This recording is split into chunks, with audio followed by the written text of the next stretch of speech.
In most of the things you do in Final Fantasy XIV, there are ways to make just a little extra gil if you know what to look out for. Depending on how much gil you make in a day, this could add up to a significant portion of extra gil. In this guide, we'll go over a handful of these tricks, and for the most part, you will be able to make use of every one of these tricks regardless of your level. These tips also do not require a deep knowledge of markets. Let's start with one you could apply right now. Check your inventory. As you do content in the game, you will undoubtedly accumulate random items.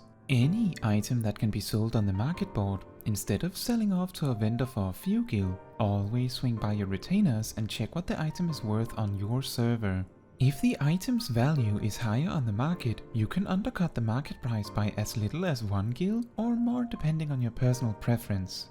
This method can be applied to any item you pick up that you don't personally need. Remember to also check your armory chest for equipment you no longer need. If you use gear sets, the notes put in the corner of gear that are part of sets makes it easy for you to distinguish gear you want to keep. Depending on how many you have, you can also take large chunks of elemental shards, crystals or clusters and put them on the market for some extra gil. I would however recommend that you keep up to a few thousand for personal use. The second tip involves Spiritbonded Gear. As you may know, in the inventory grid, blue and orange dots represent not full stacks and full stacks respectively, and green dots represent equipment. White dots represent equipment that you have fully spirit bonded with. Using the extract materia option resets your spirit bonding with the item. This does not affect you in the slightest, and produces a materia of similar power to the equipment. Most materia you produce this way you can sell either to the market for extra gil, or if the materia is of low value, sell it to a vendor and still make a bit of free gil.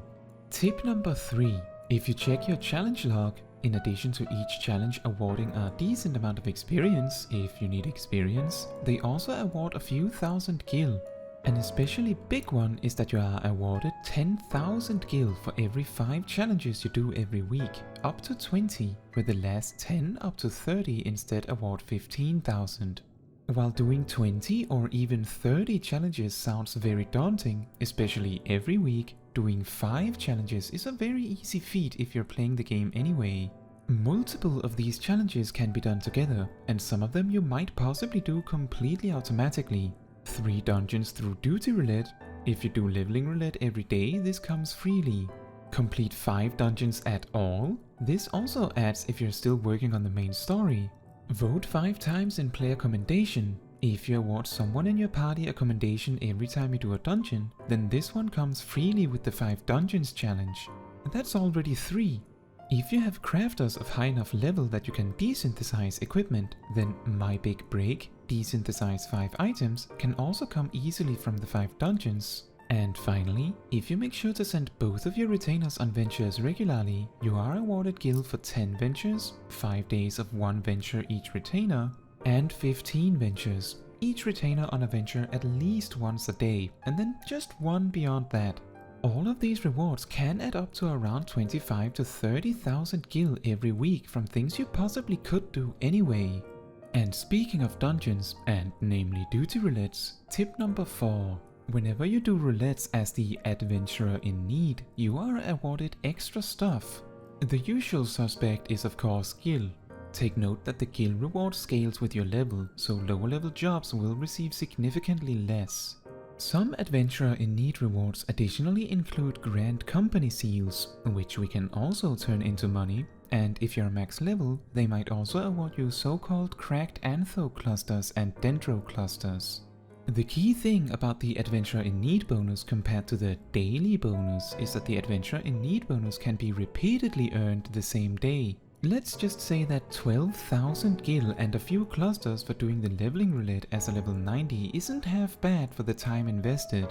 In addition to that, you may have noticed that in dungeons, players tend to need or greed on all equipment that drops. This is because every item is worth some gil, or can be desynthesized to be turned into sellable materials, remember that challenge earlier? Or even be exchanged to the Grand Company directly for even more Grand Company seals. Let's take a moment to look over ways to make the most of each item you get out of a dungeon. Grand Company seals can be used to buy a handful of useful items. In particular, at the highest ranks you can purchase the material containers, loot boxes. However, on average these produce bad results if what you are really after is money.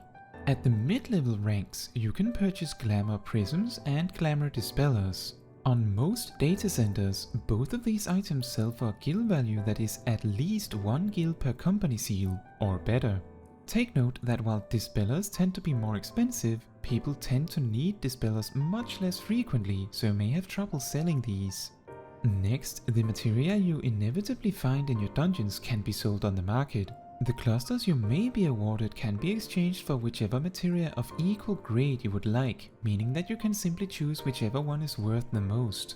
If you are at max level and are not trying to compete for some world-first Savage Raider achievement, the likely scenario is that you will not need to overmelt gear. Grade 9 materia in Endwalker and generally the odd number graded materia are primarily used for this purpose, so you can safely put all of these materia on market. If you don't tend to put materia in your leveling equipment, then all materia below grade 9 can also be sold. If you like to optimize Blue Mage equipment, consider holding on to some grade 6 materia for that specific purpose. This leaves the grade 10 materia to put in your own gear, and you can choose to sell some of these if you start to collect a large amount of them. And then of course, finally, any equipment that you get you can either sell to a vendor for some quick money, desynthesize to take a chance on the materials being worth even more. This is sometimes the case. Or you can pass the item to your Grand Company and resell it as glamour prisms, or a different item that could be more valuable. Typically, trading in equipment for Grand Company seals is more valuable than selling the item directly to a vendor. Tip number 5. Some duties, and especially some roulettes, will award elegant tomestones of poetics. At max level, you will also be awarded 2 other kinds of tomestones, but as these change names regularly, I will simply refer to them as Farmable and Weekly tomestones.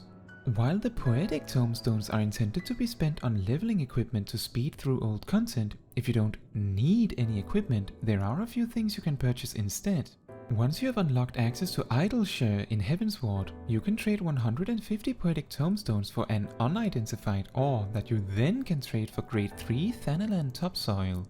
See, people with player housing sometimes have gardens, and the most profitable way to use a garden is to intercrossbreed your plants. This can yield things like Thavnarian onions that are especially valuable. The easiest way to make that magic happen is with grade 3 Thanalan topsoil. As such, the value of this topsoil is always decent. Purchase the unidentified ore from his mina and then trade the ore to Bertana for topsoil and then sell the topsoil on the market. Should you be level 90, then this tip can continue on to the Farmable Tomestones. These tomestones can be used to purchase outdated gear from the current expansion. In the time frame of an expansion before the first raid releases, this is a little different, but that's another story. Once the raid releases, you can also purchase crafting materials necessary to craft equipment that is slightly better than the gear you could purchase with these tomestones. These materials can be sold on the market. Halfway through a raid tier, you can also use these tomestones to upgrade that crafted gear. However, if you need none of these things, note the names of the 5 materials that cost 20 tomestones. Go to the market and check their prices. Then purchase as many as you can of the one that is the most valuable and sell them on the market. If you need gear, it is still a more effective approach to buy these materials and sell them on market to then buy crafted gear than it is to purchase the gear offered directly for tomestones, which is equipment that should be purchased only for glamour reasons. And finally, a bonus tip 6. Once you have completed a large portion of the Heavensward post-game story, you can unlock the Firmament. Unlike the other tips in this guide, you have to go out of your way to do things in the Firmament, but it can be very profitable. While collecting Skybuilder scripts can be very time consuming or costly if done the normal way, every 3 days the Skyrise celebration is held, which awards currencies to purchase items from the Firmament, and all you have to do is participate. I have a separate guide on everything in the Firmament if you want to know more, but just know that most of the rewards from this celebration can be resold on the market and can earn you a very decent amount of money for participating. Usually, the dyes for 100 Skybuilder scripts, like Cherry Pink dye, can sell for around 10,000 gil a piece, sometimes more or less, so keep tabs on each die if you're interested in making money this way. That is all for this video. Thank you so much for watching. If you found it helpful or interesting, please consider liking the video. You can also subscribe and/or poke the bell to get notified when next I post a video. And if you have any questions or anything to add, like your own easy money tips, please leave a comment down below. Fun fact, have you noticed that whenever you sell or buy items on the market board, there is a tax? Back in the day, buyers would only have to pay the tax if they were purchasing the item from a different city than the selling retainer was located in. This is no longer the case. A retainer bucket can tell you the taxes of different main cities, and to move your retainer to a city with a better tax rate, this fluctuates, talk with the retainer bucket in that city.